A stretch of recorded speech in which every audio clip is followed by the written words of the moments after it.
ពីបញ្ហាស្នេហាមែនទេអ្នកទាំងអស់គ្នា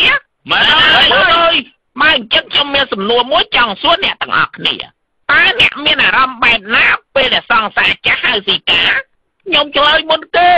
ខ្ញុំជឿចាប់ហើយទៅស៊ីកាចងណៃទេល្អតែចេះឈឺចាប់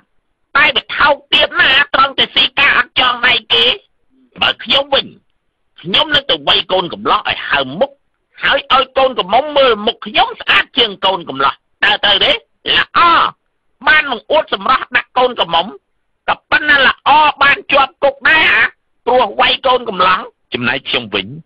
ខ្ញុំមិនធ្វើដូចអ្នកទាំងអស់គ្នាទេខ្ញុំធ្វើយ៉ាងម៉េចទៅខ្ញុំមុជទឹកឲ្យស្អាតហើយស្លៀកពាក់ឲ្យលយមុននឹងទៅស៊ីការនាងវាត្រូវតែមុជទឹកហើយស្លៀកពាក់ឲ្យលយមានអ្នកណាឯងចូលមកឯងទៅស្រាតនោះហើយខ្ញុំហៅម៉ូតូឌុបជិះទៅកន្លែងស៊ីការត្រូវតែជិះម៉ូតូឌុបហើយបើអត់ម៉ូតូខ្លួនឯងផងពេលទៅដល់រោងការខ្ញុំនឹងអង្គុយញ៉ាំឲ្យសុភាពដូចភ្ញៀវដទៃចិត្តយ៉ាងនេះរបស់គេស៊ីរួចហើយខ្ញុំយកលុយចងដៃគេធម្មតារបស់បកាយធ្វើចិត្តណាស់លបងអើយនៅល្អមែនបន្ទាប់ពីចងដៃហើយខ្ញុំដើរចេញពីរោងការហើយជិះឡានត្រឡប់មកផ្ទះធម្មតាវិញសេះមែនរបស់ខ្ញុំមើលរកទេមកចិត្តរបស់បងឯងនេះបានទេ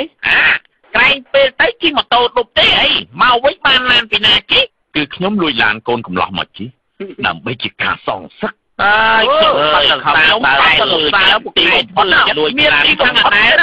ដែលនឹកឃើញកូន